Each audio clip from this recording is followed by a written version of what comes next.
Okay, so welcome everyone to this fifth episode of Create Connects, Health and Wellbeing in Lockdown, with three fantastic guests, Jill Bennett, Katherine Boydell, Sherre DeLys, and our guest host, Jackie Bailey. Before we start, I would like to acknowledge that all of us here on this platform are located somewhere on Aboriginal land across this vast place called New South Wales and perhaps Australia. I live and work on Gadigal and Bidjigal lands and pay respects to elders past, present and future. My name is Beck Dean. I'm a manager in arts funding and development at Create New South Wales, and there are two of my colleagues on this platform, Marilee Ray and Ivana Jovanovic, who will help us moderate questions as we go. So just a little bit of housekeeping before we get into it. On this platform, GoToMeetings, you'll find a chat box on the right-hand side of your top part of your screen, which is like a little speech bubble. If you click into this, then you can ask questions as we go, and then we can moderate them in the Q&A session later. There's also, for best viewing experience, if you go into the middle of the top of the screen and select View Active Cameras, that will give you the images of our presenters. And for those of you who aren't presenting, we ask you to turn off your microphones and your videos so that we can get this sort of better viewing experience. So today we're going to be talking about art and mental health and wellbeing, and we're likely to be discussing a range of issues, including suicide prevention, which may be concerning for some of you joining us today. So please take this into account if you decide to stay. And at the end of this session, we'll have some mental health crisis numbers, including the Support Act line, which is especially set up for people working in the art and music industries. So we'll now hand over to Jackie Bailey, who's our guest host. Jackie joined us for our first Create Connects webinar. She's a researcher and consultant in creative arts industries and director of BYP Group, and has a particular interest in mental health, which is why we've invited her back today. So welcome, Jackie. Thanks, Beck. Thank you. Take it away. All right. So thank you to Create New South Wales for convening this panel, and to all the panelists for coming together. I'm really excited about this one because you've all got so much interesting and amazing knowledge and depth of experience. I want to acknowledge that I live and work on the land of the Wadi Wadi people of the Darawal Nation down here in the Illawarra, and that sovereignty was never ceded. Now, before we get stuck into the conversation, I thought it'd be really lovely seeing as we have Sherre, Jill and Katherine here today. I'll just quickly let you know who they are, and then Sherre might lead us through a little bit of just a couple of minutes of grounding, really. So because, you know, everybody needs that coming out of the frenetic days that we're in, into this space where normally we're trying to do multiple screens and multiple things, but I thought it might be nice to just have a few minutes to come back into our artist bodies and our human, even though this is a digital interface, we can still be humans connecting together. Yeah. So, and I'll let you guys introduce yourselves probably and your work, but everybody just know that these three combined know-how is kind of like phenomenal. Jill with the interface of arts and science and mental health and wellbeing, and Katherine as well from her perspective as a professor in working for the Black Dog Institute in mental health, and the and doing the hardcore difficult stuff of trying to work out what actually works. And Sherre is a mindfulness and art expert. That's what I'm going to call you, Sherre. And all the other things that you are as well, all of you. All right, so over to you, Sherre, if that's all right with you. Okay, so we'll just take 2 or 3 minutes to really settle in here to the meeting. So if you just find a comfortable position, perhaps you're in a chair, and just allowing the neck to be long and the jaw to be soft. The shoulders to relax. And when you're ready, if you're just happy to close your eyes, or if you prefer, you can just lower the eyes so that you have a soft gaze. And then just really settling into what this experience is right now, just noticing how you're feeling. Are there emotions present? There might be thoughts arising.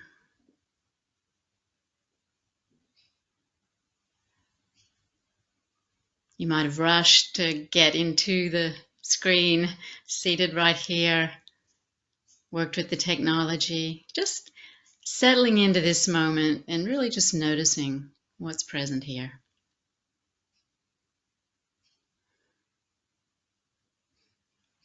And then bringing your attention to physical sensations, just perhaps noticing the feeling of your feet on the floor, the feeling of your body contacting the chair if you're sitting. Maybe bringing attention to your hands. What do your hands feel like? What do they feel like right now? You might be noticing temperature, coolness at the skin, or a warmth.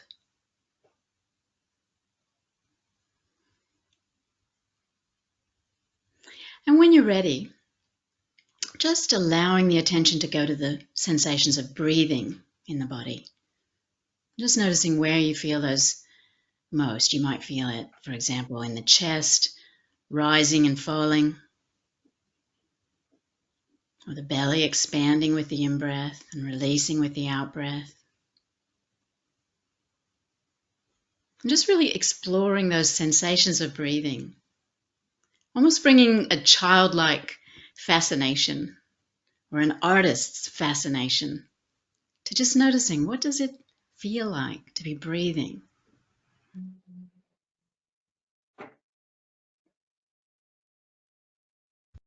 See if you can explore it as if you're experiencing it for the very first time.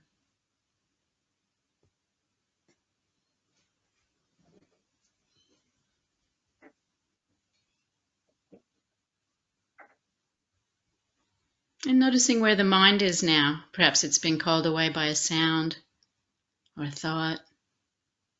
And just seeing if you can gently return the awareness back to this exploration of the feelings, the sensations of breathing in the body.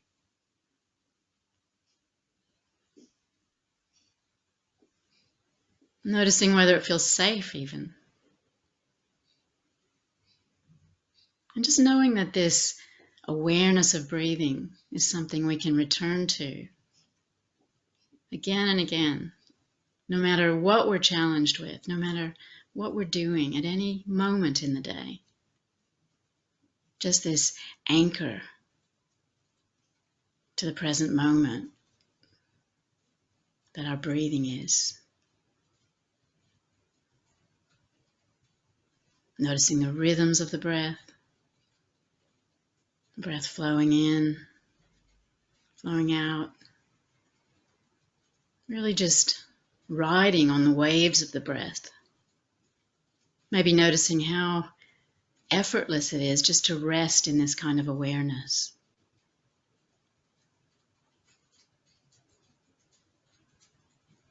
And now, anytime you're ready, just allowing the eyes gently to open, take in the room. You can allow your awareness to expand, to take in the screen, all of the other people here gathered together. And we can still keep some attention on our breathing, sensations of the body. And thanks for that, everyone. Thank you, Sherre. I could listen to that voice all day. That was so lovely. Thank you. I feel so much better. And it's only, 10 a.m. in the morning, but I feel so much less frantic. So I have sort of three key themes, I guess, that I want to explore with the three of you, sort of moving from the personal to the collective, if you like. And Sherry, I'll probably actually start with you, if that's all right. The question I have for all three of you is around the personal, just to find out what it is that you're passionate about at the moment and what's kind of getting you up, you know, at 2 a.m. with ideas to jot down, what it is about, you know, your practice or mental health and arts and wellbeing that you're really excited about right now. So, Sherry, let's start with you. Yeah, it's a big question because I'm sure we've all got a lot going on, and of all kinds of valences. Some excited and aroused in a great excited way, as you just described, and some maybe less so.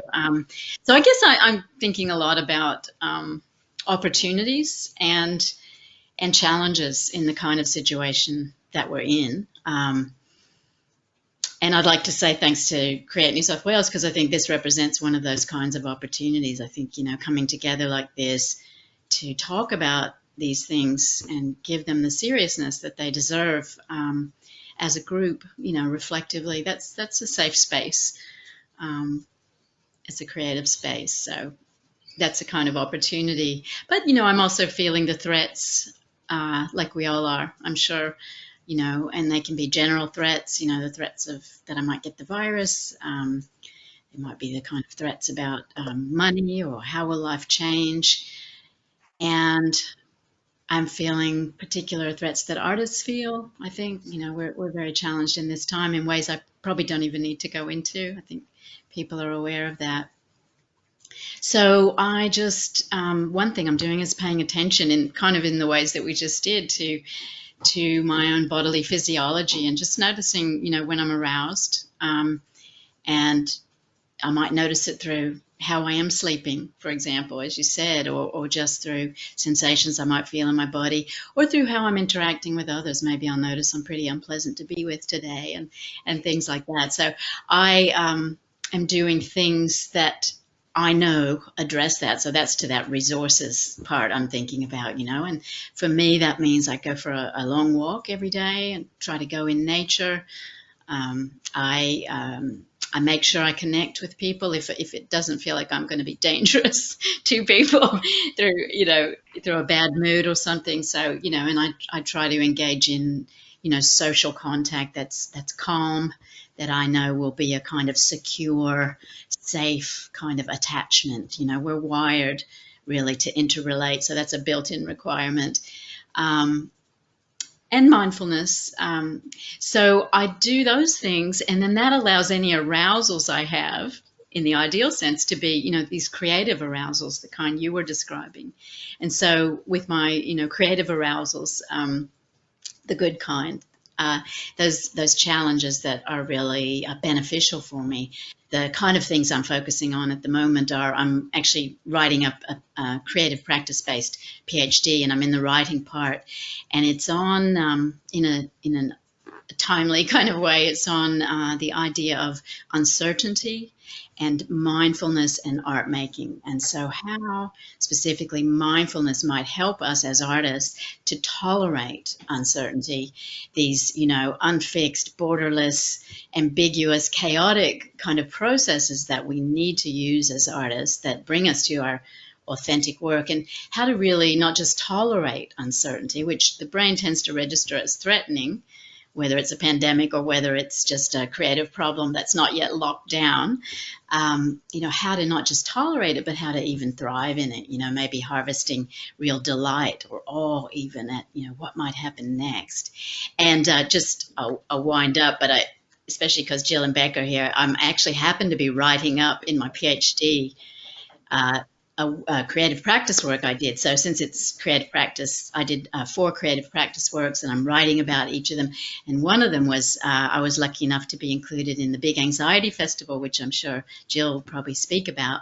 And I did a work where I was really simply listening. The festival, Beck had a really beautiful space built that was a kind of private space where myself and one other person could be, and I simply listened to them in silence. And there's a bit more to it than that, but I'm writing that data those findings up right now, and it's enormously pleasurable. And when I think about what that represents to me, or this creative arousal, I'll just wind up by saying I think for me it does serve as an anchor, kind of in the same way the breath was just described as an anchor.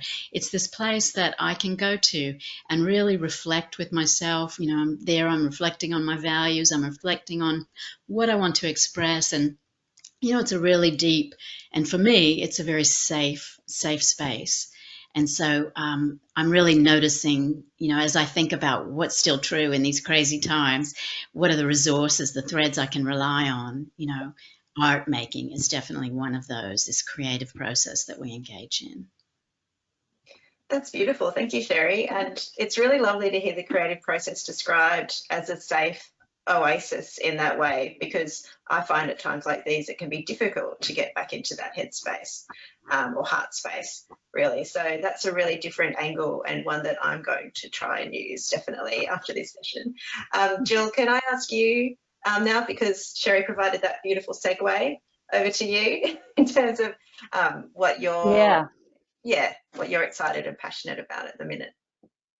Absolutely. Well, this follows on beautifully, because I'm now reflecting on how we created that space with Sherre and the Big Anxiety to do that work in a context of an exhibition that was about empathy and, the sort of underpinning skills of empathy, which are listening and attunement, which of course first requires that we can settle and just be with something that maybe is distressing or perturbing or just unfamiliar. And so how do we come into that space? And if we can't easily do it, if our life is in turmoil, how do we create the spaces where that can occur? And so in that iteration of the Big Anxiety that Sherre was part of, that was actually a big concern, that design of sort of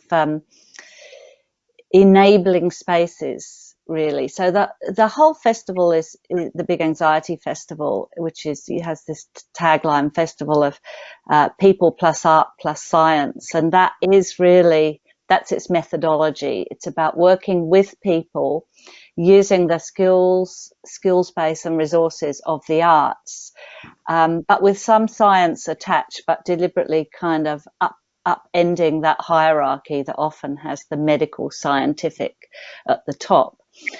And so I mean, all of my work really is in this area of thinking about what the arts can do. I sort of hesitate before saying for mental health, because that already medicalizes that thing, mental health. And in part, what we try to do is look at, people and communities, and think about all of the richness that the arts brings in terms of creating potential engagements and rich communications. So often is bringing the things that aren't in the health medical domain, which are absolutely fundamental to what we call mental health. And particularly in times of anxiety and trauma, where you need very, carefully considered forms of support, and you need to really create, as Sherre says, that sort of sense of safety, not in a sanitized way, but just in the way of ensuring that the right kind of connections are there, and the threats are kind of negotiated and removed. So a lot of the work I've been doing with Katherine, actually, so we collaborate on the Big Anxiety Festival and on underpinning research projects. And we often, when we go to, government or mental health experts to talk about what the arts can do, we always draw attention to this statistic that mental health people cite that says that at least 65% of those with mental health problems in Australia don't seek help, and probably far higher in certain populations. And so we say, well, that tells us that, in fact, whatever's going on in the mental health sector, it might be good, but it's not actually reaching most people. And so what we have to do is work in community and cultural spaces with people who, for potentially for good reasons, don't want to help seek and step into medicalized frameworks.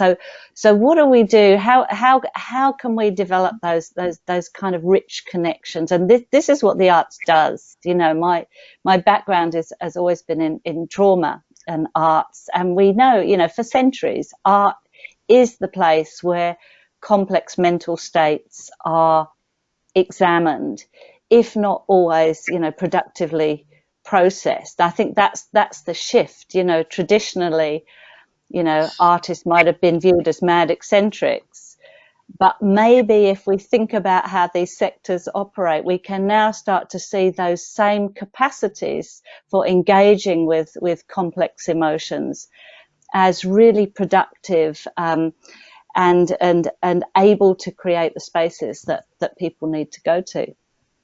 Thanks, Jill. And that sort of speaks to what Sherre was saying, that shift in the way we think about these things. Like, are you crazy, or are you just an incredibly effective tightrope walker, you know, managing to balance the anxiety and the discomfort of creativity and living in uncertain times.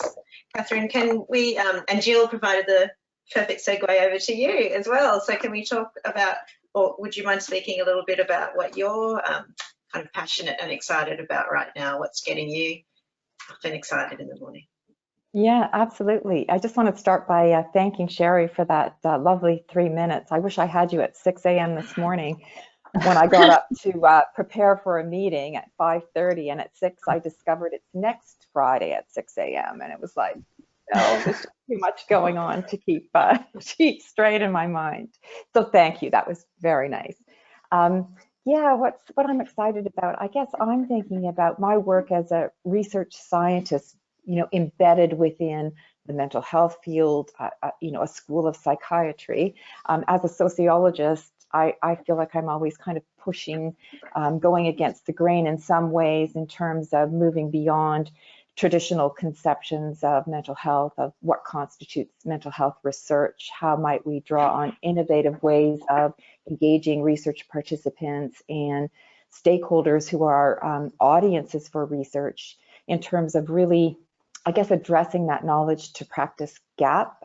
So thinking about the preponderance of research that sits on a shelf that doesn't get used, or that takes, you know, I think there's the, you know, current literature talks about, you know, the 17-year gap between sort of knowledge to practice. And I guess what I'm excited about over the last few months is that has really changed, just seeing how programs, how resources have sort of just responded to the pandemic by making things happen. So, for example, within Black Dog, everything has sort of within 2 weeks turned to online platforms.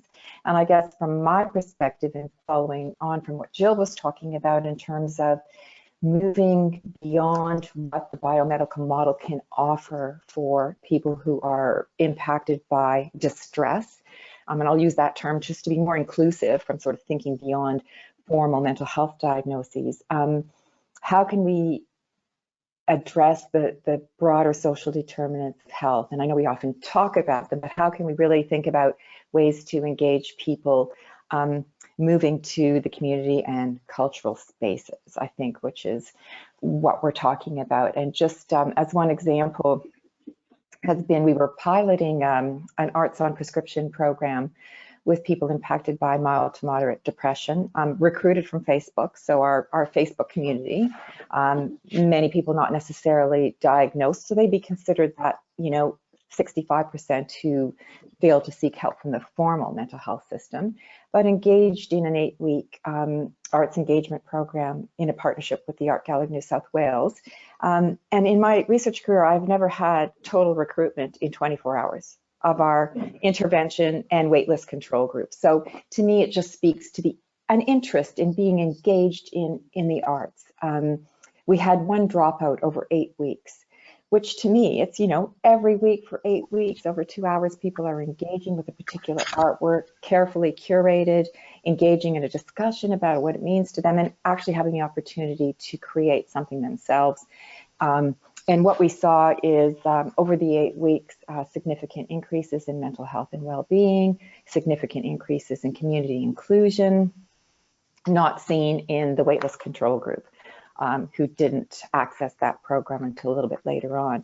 And I guess what I was really excited about when our CEO heard just some of these preliminary results, wanted to see whether or not can we ramp this up and have it available to a broader general public. And again, our ethics approval modification came through in 2 days. So I think my whole point being, I'm really excited by how things can move a lot quicker in these times, which, you know, going back several months, it would have taken months to sort of ramp that up, to get the proper ethics approval.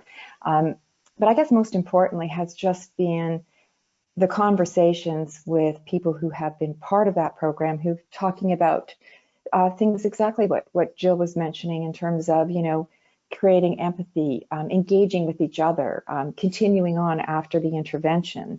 So I think, again, what can the arts do, particularly in the mental health space, is really powerful.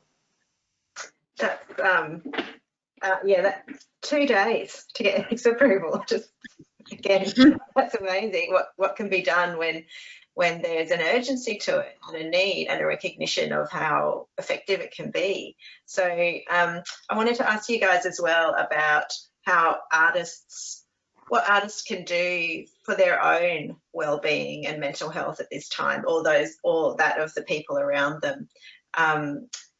Yeah, well, let's start with you, Jill, this time. That's all right.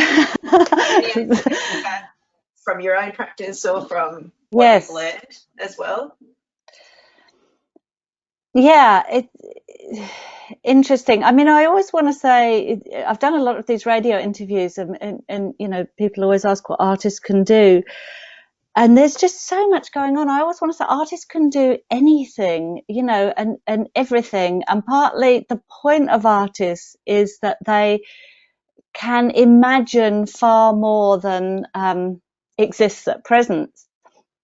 And so to me, the key thing is really creating the potential and the opportunities and all the connections. And I think that now, you know, we're in this situation where there's been this rapid shift. Everything's online, everything's via Zoom, for better or worse. You know, we move quickly and we can make these connections, but everything is kind of flattened and no one ever wants to do another Zoom meeting. And we yearn to get back to, you know, some notion of real connection.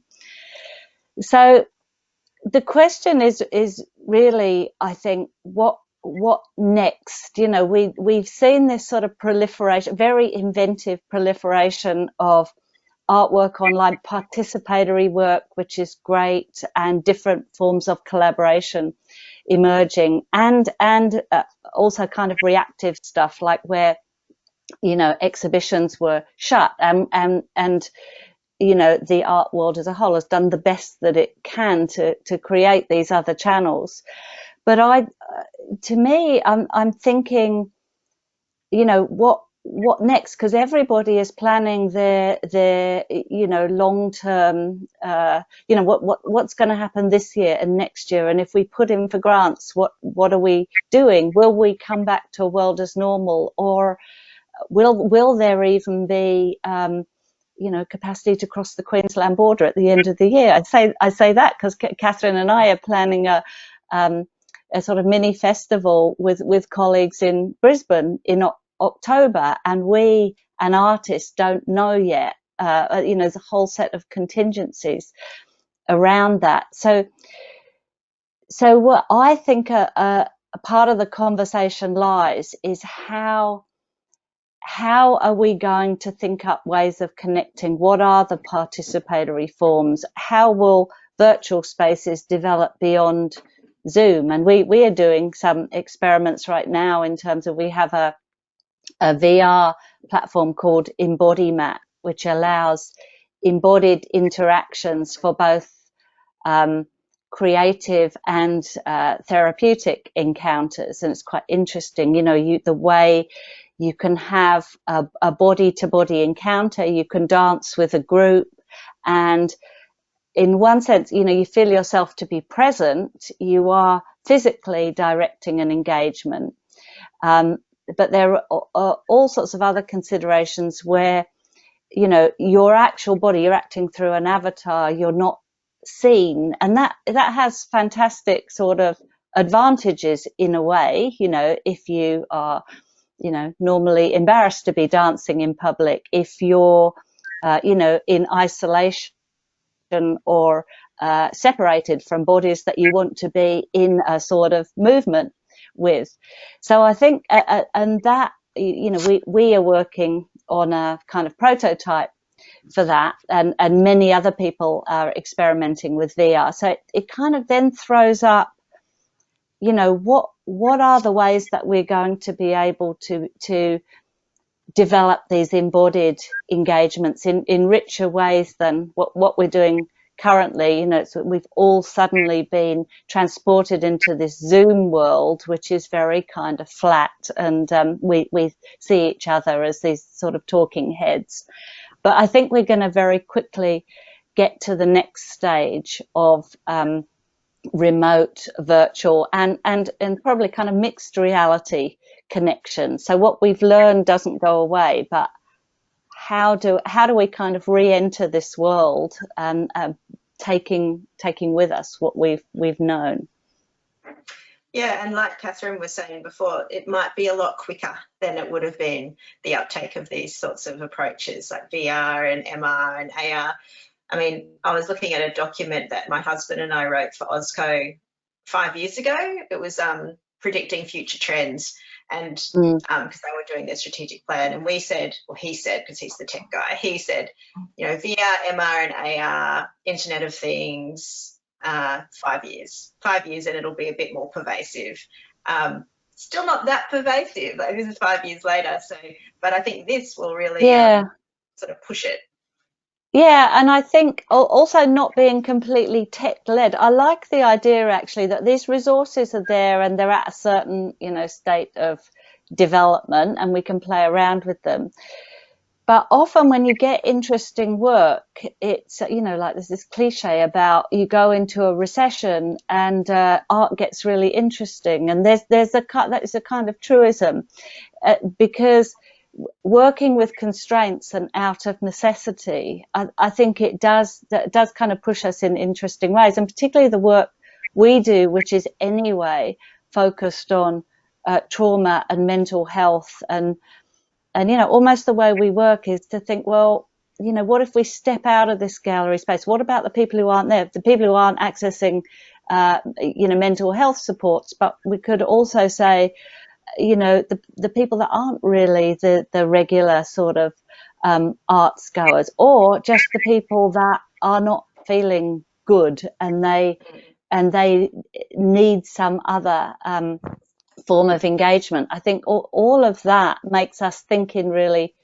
interesting and inventive ways, and in a sector that, as we know, is under terrible duress at the moment, and we don't know when we come out of that which venues will still be there and which grants will still be there, and so part of the responsibility, I think, is to certainly those of us here in the conversation, and those of us who work with infrastructure or festivals or venues. I mean, the thought is how will we create structures that are more flexible for artists to work in and for people to engage with?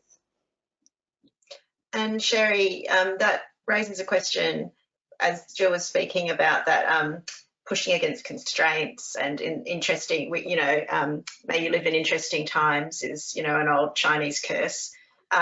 Sherry, what can artists do to make sure that they're okay, I guess, in that environment, in that context? Because you could, that is when you make the most amazing work, when you're kind of, distress can lead to that, but how do you manage the safety aspect, I guess? Okay, and Jackie, can I ask first, because my screen froze about 10 minutes ago. I still hear everybody well, but can you see me and hear me? Yes. And Yes, am I I can. frozen?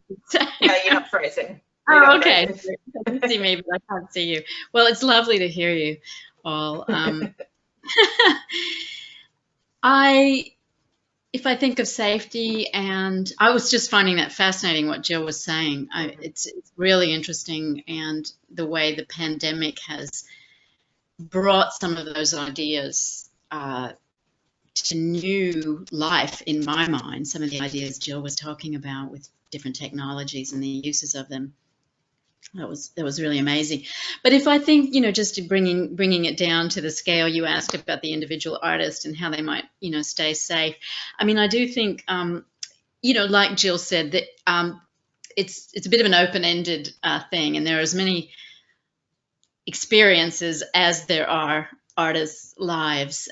So when I get back to, this idea of resources, all our resources are important: community, our financial resources, our art making, our psychological resources, and so on, our health resources. So we all have these different mixes of those. And but I do think, I think if maybe, some artists might find that they can go live with their parents at this time, maybe a young artist, and so they're fine financially, and maybe they're even getting a bit of money in from the government, whereas another artist might be art for them might have been a break with family, a separation from family, and maybe all the venues have closed down, as Jill said, and there's nowhere to share the work, and or maybe the house is full of kids, and very, very hothouse kind of environment. So just want to say it's very different for everyone, but I do think that we can look at particular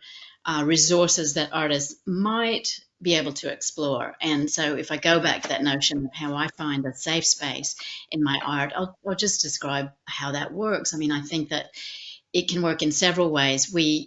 I think of art as it's kind of like a relationship with ourselves at the first instant. We're kind of making something, and perhaps putting it outside, putting something of the inner into the outer.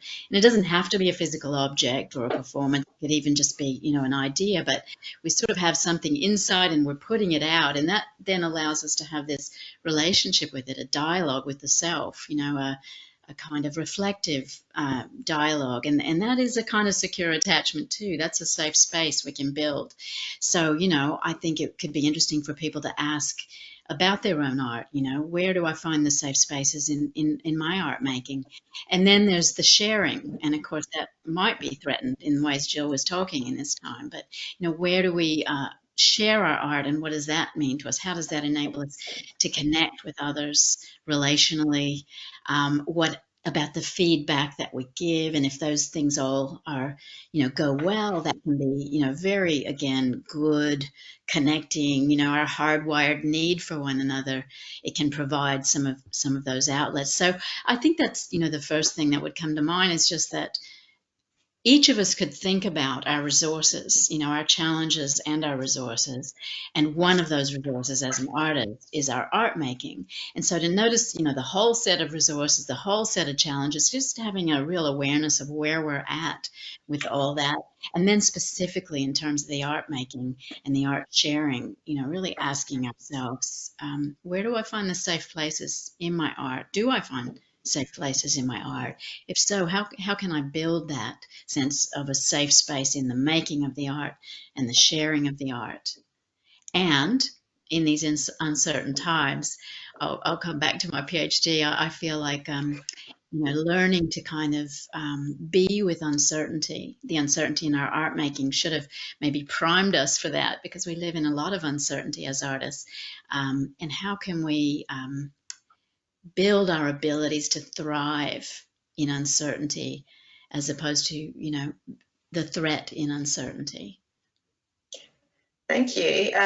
Just making notes. Katherine, that I just find that a really interesting idea that artists have to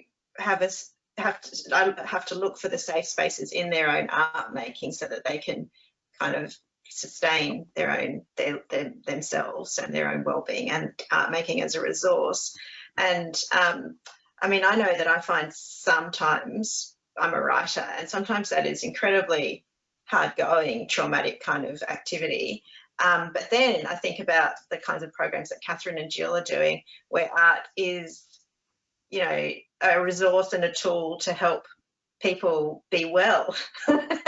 I always think, oh my God, I wouldn't do this very well. I don't always think that. I think that sometimes. So I'm just really interested to hear, Katherine, what you might have to add there about how we can look at art making as this resource that Sherry's talking about, but not just for artists, but for, as Jill was saying, this kind of everyday punter. Well, I guess just drawing on the discussion, when I think about the artists themselves, and I'm not an artist, I collaborate and work with artists in the research process. And from a mental health perspective, we know from the literature that musicians, for example, have 50% greater rates of death by suicide, 5 times rates of depression. So mental health issues within the artistic community for many reasons, of which Sherry mentioned: uncertainty, being away from family and home, finances, juggling 2 or 3 jobs, etc. And one of the things that I've found in, over the past couple of decades working with a wide variety of artists is that the artist and art is woefully undervalued. I look at sort of the granting bodies.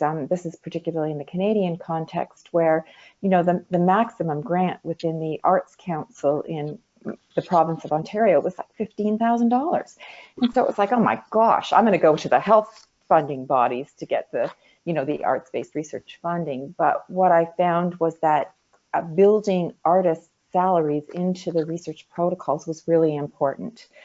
So it, in terms of sustainability, here you've got a 2 or 3 year research grant where you've got an artist or artists who are employed on that for that period of time, to really value the work. And I think one of the things that we found is just to do a lot of advocacy work, because another thing that I've seen is that for many people it's, oh, well, let's bring in an artist pro bono.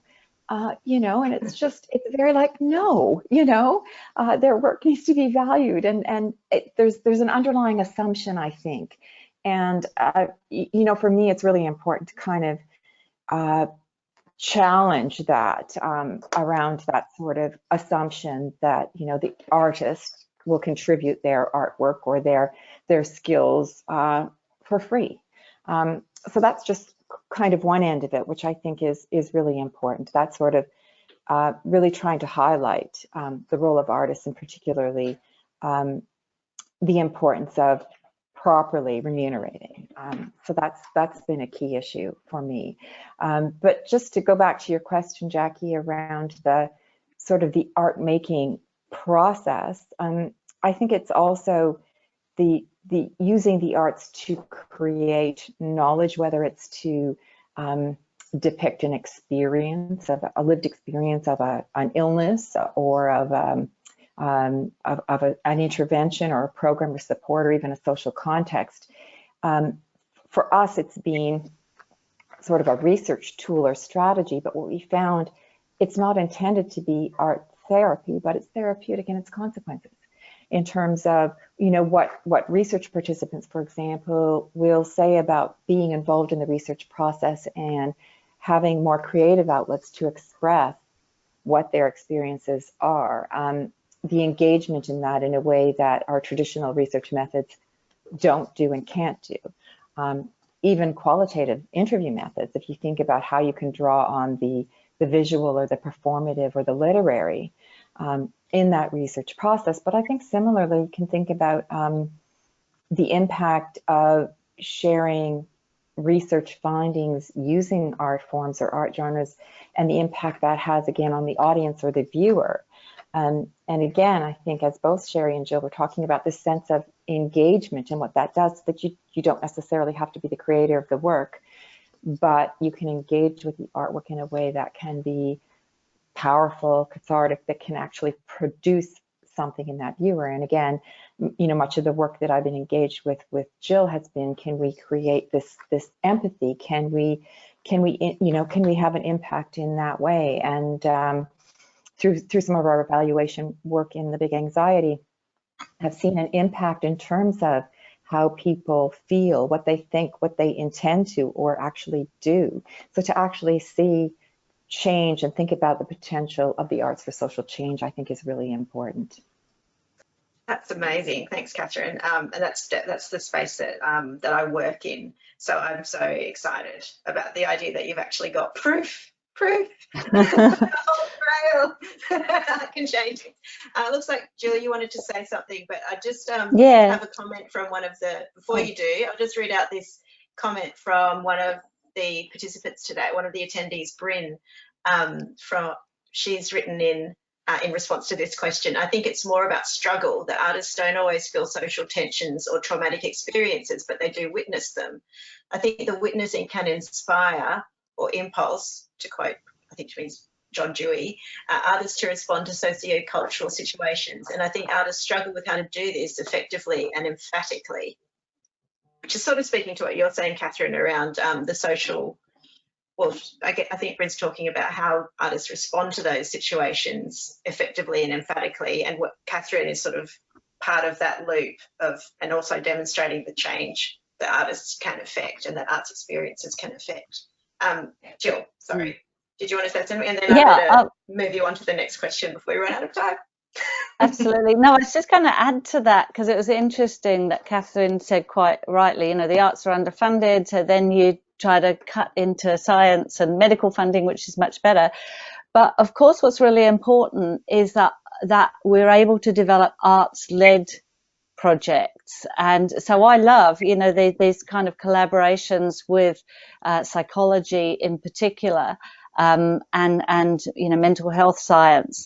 But if you have an arts-led project, that's when the paradigm really shifts. I think all of us are a bit nervous about when arts is just kind of instrumental and co-opted to someone else's agenda. And I think, you know, especially in these areas of trauma, which kind of goes towards Bryn's point a bit, that if you open up the possibility for a different approach, which is very bottom up, so you work with experience, felt experience, lived experience, and have artists facilitating the expression and kind of working through of that, then you actually get something which may, in the end, serve some of the goals of mental health science, but in a way that isn't anticipated, because you're building a connection and a whole language of experience rather than doing the top-down applying a mental health category. And that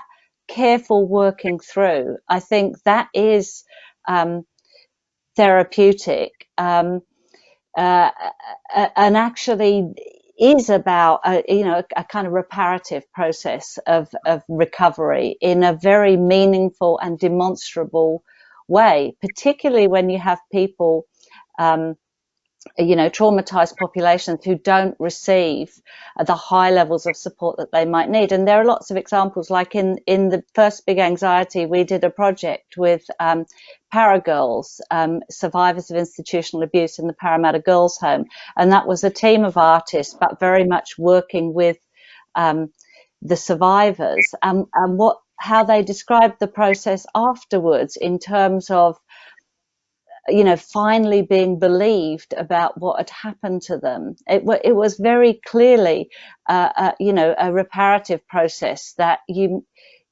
might expect to achieve through, you know, long-term psychotherapy, but that's not something that people don't have access to. So I think that creative process does allow that working through and kind of dealing with very difficult circumstances.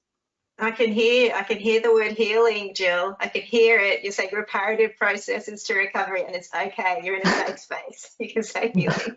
Now, I wanted to ask my final question. I'm conscious of time, but I think we started a little bit late, so maybe we can have a couple extra minutes. I'm not sure. Beck will tell me. But I wanted to ask you about taking this out to that next level of collective action, collective responsibility, and collective opportunities as well. What can we get that energy behind, I suppose? And talking to each of you as we prepared for this panel got me thinking about some ideas like tapping into private health insurance and getting actuaries to kind of assess the impact of arts engagement on on insurance and that sort of thing. So I'm always trying to think about where we can get more money to support this stuff. That's only one part, though, of the collective action. So I'd really like to hear all three of you kind of speak to that. And this time we're going to start with Katherine. Okay, I guess I think about the quite large literature on arts for social change and social justice, I think we're talking about. And I think that there's so many wonderful pockets of work going on, but we don't necessarily know what each other are doing.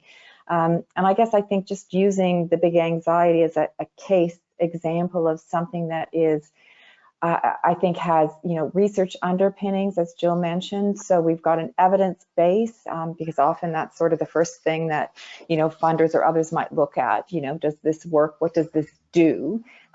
But I think just the fact that the interest that it's generated on a national and more global basis, there's sort of plans to expand it beyond the Sydney locale. And I think with, thinking about, more online options to engage and involve people. But I guess for me, it's why reinvent the wheel in a sense. And I think that there's a lot of that going on. So I guess from that perspective, it's kind of what do we already know and what can we learn and how can we capitalize on these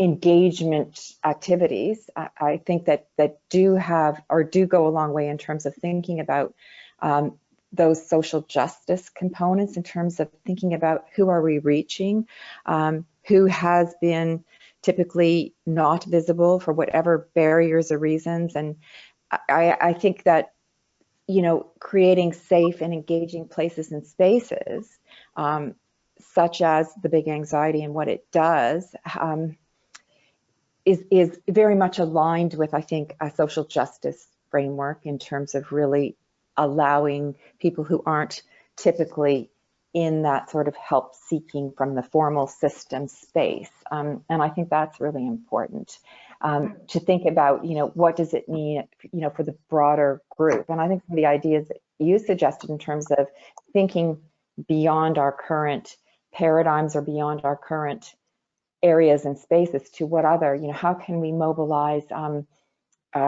businesses and, to engage in arts. I mean, I think about some areas where there are lots of issues like legal firms, where there's a lot of stress and strain, and how can we, sort of bring the arts into those places and spaces and really create ultimately, social change in these settings.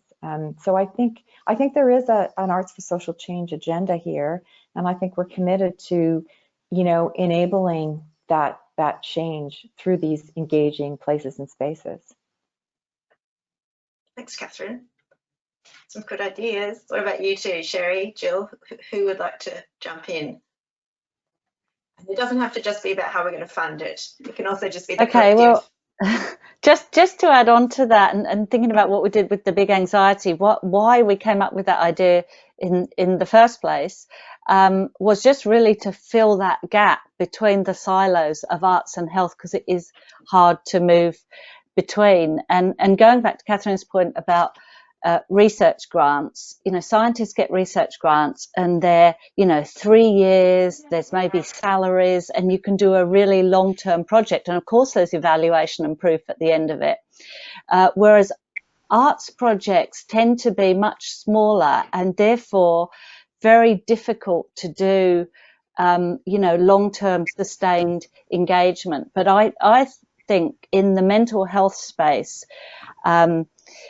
what's really vital is the capacity to do this sort of long-term embedded community work that really kind of responds to issues and people's needs in a very slow and considered, detailed way. And when you get artists doing that, fantastic things can happen. But we generally don't have a funding structure that gives artists, $300,000 to do a sustained project like that. And one of the ways in which we're starting to do that is putting together sort of collaborative processes and working across different funding structures. But I think that kind of level of ambition is necessary to create the opportunities and capacities in the art world. You know, not everyone wants to work in mental health like that, but I think that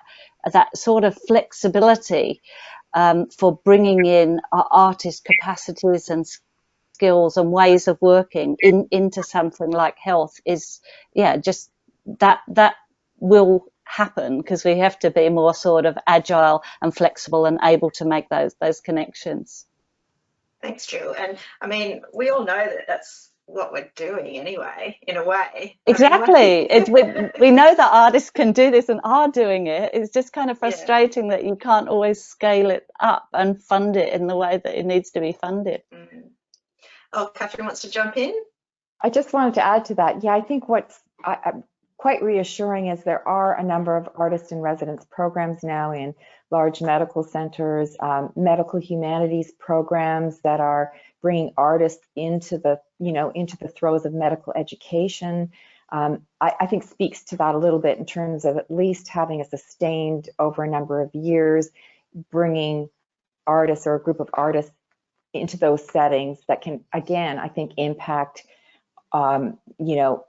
medical students who now are immersed in the arts, which assist in, creating empathy, et cetera, creating better doctors, if you will. Yeah. So I think there are lots of good examples of that kind of that happening, which I think is quite, they're quite, some very good models that show that, again, that has great value. Excellent. That's good. That's good to know. And I really do want you guys to, find a private health insurer who wants to find a USP after this. Yes, they're going to subsidise absolutely. memberships. Honestly, they should subsidise some art participation. We have tried. I'm up for it, definitely.